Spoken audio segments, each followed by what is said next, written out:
This is good. I love this. I love it. We're starting like this. Welcome, everybody. I'm so excited you're here. My friend, the Orange Cowboy, and I were just setting up to be really open and share some powerful energy with you guys today. I got a couple questions for you guys. How many of you consider yourself to be visionary? Raise your hand if that is you. Yeah. How many of you guys feel like you have a good understanding of why it's so important to be visionary out there?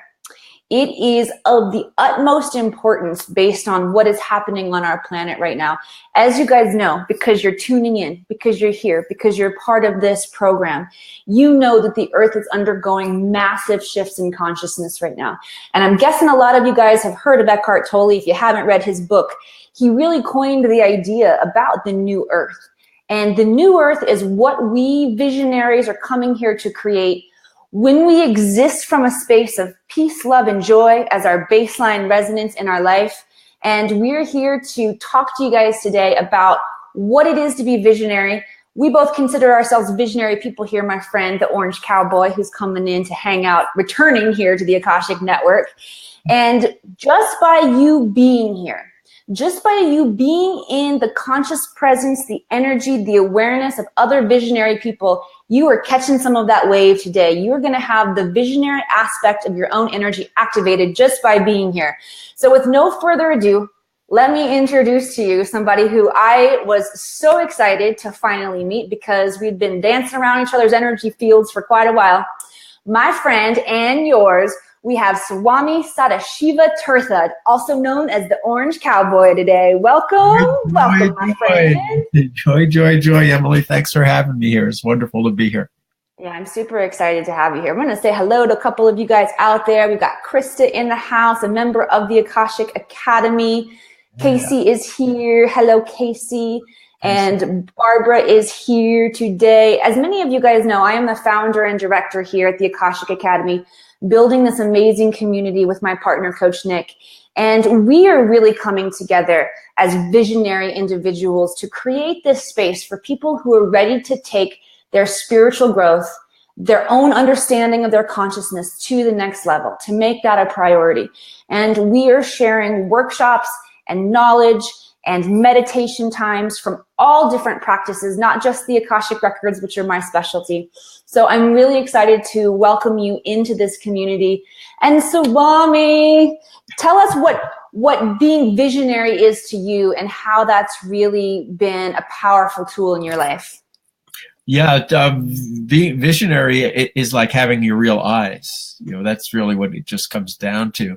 It's like if you don't see where you're going, you're blind, you know, and if you don't see where you're going in life, if you don't know why you're on this planet, it's not a comfortable feeling. I'm speaking from personal experience of many decades of my early childhood, because all the stuff you're doing now, you know, go back to 1960, it was nothing. We didn't talk about meditation. There was no conversation. In like maybe 1970, the Beatles went to India.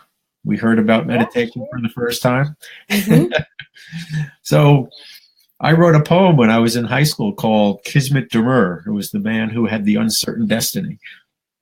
And that was, what is the vision, you know? And then you start to hear voices in your head like, do this or don't do that, or would you like to try to do this? And I'll tell you what happened really for me is I was having dreams my whole life, and they were visions. They weren't happy visions.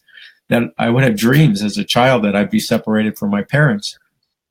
And after 10 years, it came true. They were in a car accident when I was 17 and they died.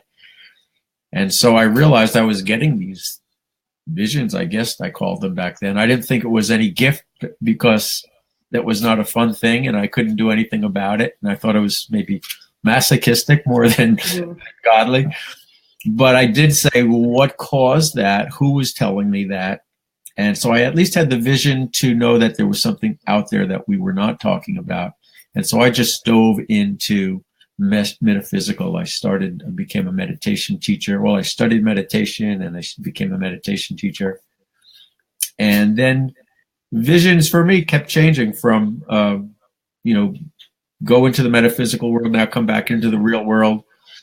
And they didn't always make sense. Visions don't always make sense, but they're better than not having any vision. Absolutely. I find that's really true, that many times the visionary aspect of what we experience with our inner vision, with that clairvoyance, is very symbolic. And many times when we're in the dream state, right, there's a lot of symbolism that's coming in. Really cool statistic that just like blew my mind one time, that just made me totally want to dive into this idea of metaphysics, or understanding what's beyond our physical realm.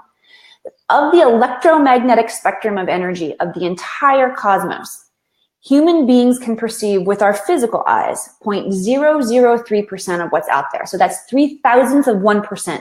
That's all we can see with our physical eyes. So it becomes very, very important, if we want to truly understand and truly tap into the power that's out there, that we learn to become visionary and see beyond what the physical realm has to offer us, because there really is so much more.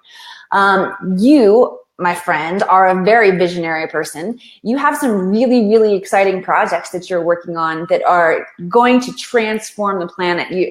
You've already transformed the planet in so many ways, and that's just part of who you are and what you're here to do. And the next projects that you have in the pipeline are especially exciting to me, because those of you guys who have hung out with me for a while know that my background is in Hollywood, and I have a love for storytelling. There is a certain quality of storytelling that changes us. It's the power of the story that changes us. Doesn't even really matter if it's real or not. It's the story that has that power to transform us. So I'm really excited for you to tell everybody out here what you got going on. Share with us, my friend. Yeah, well, a couple of winters ago, I got a vision of me standing in front of an arena of people, throngs of people, and I couldn't see what I was doing, because in the vision, I was standing behind myself looking at all the people. So a few more recently, I said to Spirit, so what is the way that I get you want me to do something for the masses? What's the best way that I can reach the most people? And the answer came back, TV and film. And last year, I was introduced to a Hollywood producer, and I had written a screenplay some years back, a comedy about a shaman, and I showed it to her, and she said, one of my visions is only work with earth angels. You know, I say, I'll go out in the world, Spirit, if you want me to, angels, if you want me to go out there, but I need earth angels at every node you send me to, because without you, I'm no good. So she's my earth angel now there in Hollywood. She loved the script. She'll only do spiritual movies and TV shows. She won't do anything less than that anymore. So she signed on board. She introduced me to a visionary director from Hollywood. They've both done amazing things with big studios and stuff. And now they said, let's do the movie ourselves, because it'll hold our vision. If we give it to a studio, they may want to change it. Mm-hmm. So we are now starting to attract, and this is a very key word with visions, we're attracting people who see our vision and say, oh, I would like to invest in that. So we have a few groups of investors. It's just starting to, the waves are just starting to come in. So that's beautiful. I know that so many of the people who are out here joining us, whether you consider yourself visionary or not, I'm going to tell you, you are, because just like you said, that idea of attraction, you've been attracted here for a particular reason. So Swami, share with everybody out here, what can we do? How can we shift our awareness so that we can start attracting the helpful people along the way to align us to our vision? Like, what are some really key practical things that we can do? Well, just to underline what you just said, the fact that you're watching this show right now means you've had a vision to get to this place. Yeah, you're visionary. See? Told you. I told you. Go around saying, oh, I just fell into the hole of Vedic. But really, it's more, we have to give ourselves more credit. Mm-hmm. So follow your heart, follow your love, follow your intuition, and look around for magic. Believe in magic. Just, I don't know. I used to read fairy tales when I was a kid, and I go, oh, the magic of the fairy tale. I believe there's real magic in the world. I don't know why. And I insist on it, and everybody's has a different story, but everybody came here. So what made you come here? And what excites you? Which show on the Akashic Academy do you get most turned on by? And I'm sure you're going back after the show and researching and buying crystals or looking at crystal children or whatever it is you're doing. So the love and joy, that's, you do what you love, do what you enjoy, and the brain's going to go, oh, you're crazy. And that's how you know you're doing the right thing. And when people tell you you're crazy, then you know you're really making an impact in the world. I tell people, thanks, I'll put that crazy badge with the rest of them on my chest there. I love it. I have been living my crazy for so long that I have to say my friends don't even really call me out on it anymore. They just really accept the fact that Emily is so far down this metaphysical rabbit hole. And the people who I connect with in my life, really, I love them so hard and they love me back so hard that it really creates space for them to open up and be like, all right, well, it may seem a little crazy, but if Emily's talking about it and if she's down with it, I'm willing to be a little bit more open myself as well. Mm-hmm. So, and that's, again, just being in the companionship, in the circles of people who are doing the things that you want to do, or simply just creating big things in the world, who are stepping into their own courage and bravery, is going to give you some of that impact in your life as well. Now, let's talk about why this is so important, because it's not really just about the fact that we're big dreamers and we have, that we're here to create and to play and to have fun. There is really, really important reason behind why we need to step into this power right now. So share with us a little from your perspective about just why that's so important. Sure. This is the most exciting thing, because this is really everything I'm talking about, everything we're talking about is for this reason. When in 2012, everybody talked about the end of the world with the Mayan calendar. And really it was just it was December 31st, basically. It was the end of a cycle. Mm-hmm. And the Mayans told me that it's the beginning of an age of celebration. Astronomers are saying that on December, you get the chills on that. I totally felt that going through my body when you said that. When in December 12th, December 21st, 2012, the Earth crossed the galactic center of the universe, making us the first human species to not have destroyed themselves on this planet by that time. And that's kind of a point of no return, where we're no longer going to destroy ourselves. We're no longer going to destroy the human species. So everything we learned up till then was, how do you live on this planet without destroying yourself? And guess what? We don't have to do that anymore. Now we say, how do we create a world of enlightenment, of joy, of harmony, of humanity? And every idea that we think about is going to be brand new, because if we look in a book, it's never been written. If we look in anywhere, it's not been there before. So we have the opportunity. We don't have to look around. We just do it. Oh, I would love to create a shelter for rabbits and let people come and pet them on Saturdays. I would love to create ice cream cones and donate 10% to feeding children in Africa. Whatever it is you want to do, and inventing things. I mean, here's the really cool thing. See your gifts, because there are gifts that the children are having and the adults are starting to wake up to, whether it's speaking new light languages or seeing what the future is going to be, creating a flying car or creating a teleport machine or learning how to do that within yourself. And Nick's saying, hi, Nick, and he's teaching people how to make money doing these things, because it's really important that we have the eagle condor prophecy comes into play here, which is spirit and science are coming together. So as we go down the rabbit hole, we also have to keep one foot in the 3D world, because we're building a new world. We're not running away. We used to have to run away from the world, we felt, because we were getting pummeled. But now it's up to us to build the pillars to raise the new world. So exciting. I love that. What really spoke to me when you were talking about us crossing over that point where we are now aligning to Galactic Center, and we're the first generation, I don't know if that is even the right word, of human beings to not have destroyed ourselves. That's beautiful. And I wanted to say, it doesn't just mean like physically warring and destroying ourselves against each other. It means destroying ourselves on the inside as well. Like, you can destroy yourself on the inside just as easily as you can go to war and fight with other countries out there. And I think it's really important to understand it and to hear it in those exact words. You don't have to destroy yourself anymore.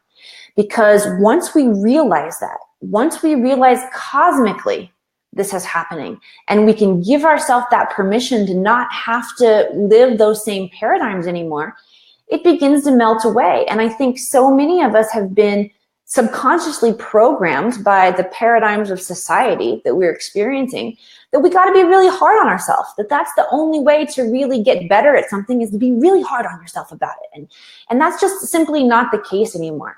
So hearing you say that freed me in a way that I haven't really taken in that deep on that level before. So thank you for that. That was powerful to me. Yeah, Jessica's saying it's unity, it's the oneness.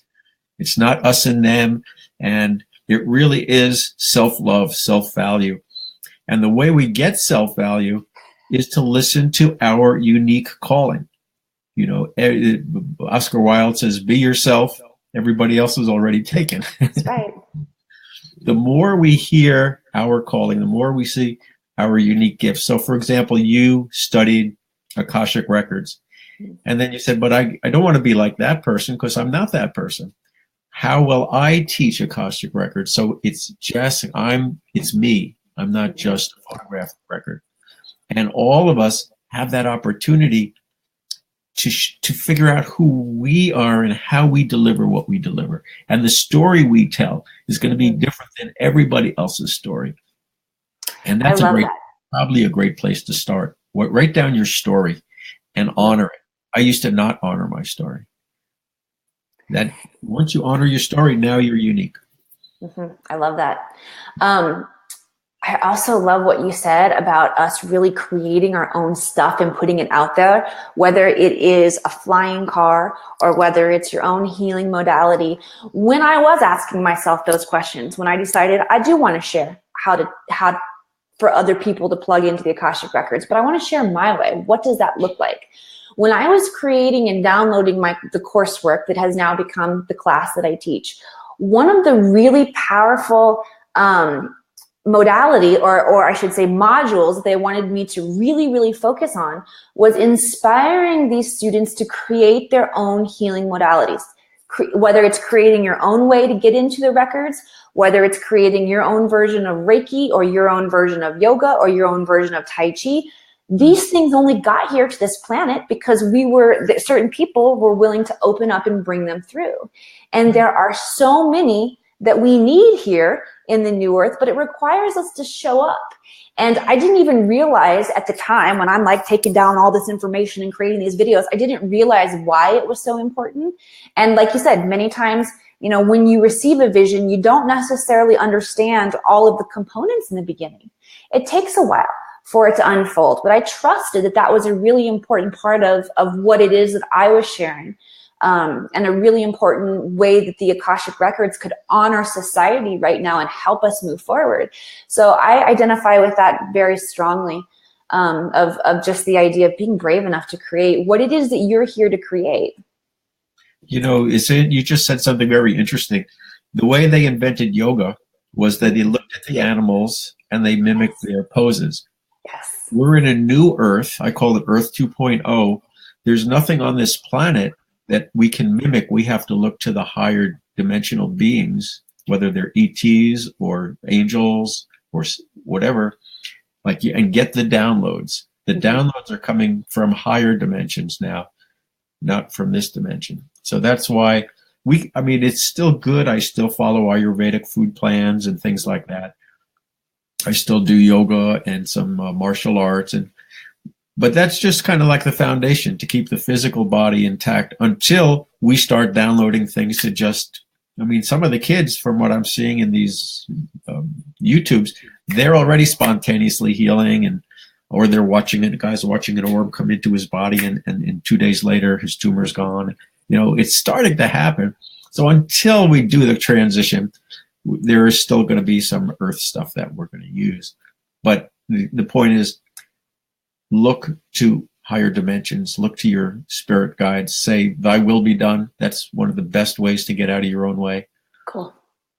Yeah, that's exactly what I was going to ask you next is, obviously there are many ways that we can keep our physical body tuned to these vibrations. There are many ways we can keep our light bodies tuned to these vibrations. It's not one right or wrong way. What are your favorite ways that you really keep your vessel open and clear and ready to receive those downloads? Well, that's a good question. Let's see. Let me pull them all in here now. Like, count them up. Well, there is the eating according to my Ayurvedic lifestyle, my Ayurvedic dosha. Then there is my energy exercises and going with the flow, inventing. I'm actually some of the best just inventing the flow of the movements and then sharing that with my students. Writing, doing this movie, doing the big picture. The small stuff is taking care of your health. Smaller stuff is smiling to myself or smiling to somebody on the street, sending blessings to people as I walk down the street. Anything that's positive is basically It's good stuff. I learned something from the brilliant Jessica Sutherland, who's hanging out here with us, and she's also a host here at the Akashic Academy Facebook page. She's got a brilliant show on Saturday, so I invite you guys to make sure you tune into her show on Saturday mornings if you don't already. But she was talking about how important it is to create things that you love to create. And part of when I was, reinventing myself, when I was moving from the acting world into this more metaphysical aspect of myself and sharing all of the things that I love to share. I'm a creator, and I love creating jewelry and elixirs and, wrapping crystals. And they're obviously, when you're building a company, and it takes a lot, I wear a lot of different hats. Like, I'm constantly putting on a different hat, put on my orange cowboy hat, doing something different. And I noticed that kind of got pushed to the side. It really was something that was like, oh yeah, I like to do that, but I don't have time to do that because I got to contact this person and I got to do this and I got to create these graphics, and I had a laundry list of things going on in my head. And when I realized, oh man, being in that energy of joy and creation and doing something just because I love to do it is as powerful as making sure that I got 10 things checked off of my to-do list today. So I invite you guys to take that into, your daily routine as well. It's really important that we are in that mode of creation. Nick says creating puppets. Nick and I came up with a brilliant idea that we've been doing on our show on Fridays together, the Akashic Show, where we talk about different things that are happening in pop culture and society. And we actually create puppets of our community, and it is so fun. It's been a really, really big hit, and of course, everyone out there loves to see our artwork and what we're coming up with every week. So that playful spirit, and I know you talk a lot about play. Like we got to lose the idea of thinking that we work for a living, and we got to think that we play for a living. Right, exactly. I tell people that the work of today is to play. I love that. So, Swami, thank you so much for hanging out with me today. Before we go, will you please tell everybody where they can get in touch with you? You guys make sure that you friend Swami, make sure that you follow what he's got going on. Tell us where we can find you, my friend. Sure. You can go to orangecowboy.com, and right there you can actually download a free Tibetan bowl sound bath meditation I created, an MP3. Just sign in your name and you get to download it, orangecowboy.com.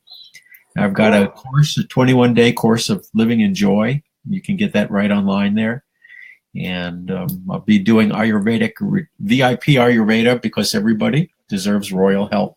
And I'll be going all around the country for groups of 10 people to make that happen. That's really exciting. Ayurvedic technology along with the spiritual, so blending them both together. Beautiful. Thank you so much for joining us. How much you guys love my friend? My friend, the Orange Cowboy out here. Thank you so much for hanging with us in this space. Like I said, this is, and how much do you love yourself? Like Swami shared with us in the beginning, it's so important that we learn to really give ourselves credit. So I'm giving you credit for being here. I'm giving you credit. Yep. I'm giving you credit for showing up today. Oh, look here. Rhonda says that oh wait, where did that comment go? She's interviewing Sunday. Nice. Yes, on Spirit Sessions this Sunday. So you have become just a really good friend of the Akashic Academy here. I'm so excited. Rhonda, you guys are going to have fun with this fellow. He is so impactful. and brings just so much love and so much openness that has shifted me. Just hanging out and talking with you and being in your presence has reminded me of so many just cool things about what I love about life, and I appreciate that. Just like I said, just being connected with you has been so my pleasure. Guys, make sure that you join us back here on Sunday for Spirit Sessions if you want more of Orange Cowboy. And my partner, Coach Nick, and I are going to be back here with you Friday morning at 9 a.m. Pacific time to bring you some more puppets. So make sure, if you want to see yourself as a puppet, make sure you comment on our show, because we pick our favorite comments and we turn you guys into puppets. And if you would like to know more about joining the Akashic Academy, like I said, we are creating the space for people who are ready to put their spiritual growth and their understanding of consciousness on a priority level in their life. We're teaching weekly workshops, intuitive development, and mindful living, and transforming ourselves together. So if that sounds like something you want to be a part of, please reach out to me, send me a private message, and I'll set aside time to connect with you and tell you more about it. Namaste, everybody. Hey. Have a great rest of your day. Go be visionary, and we'll see you back here again.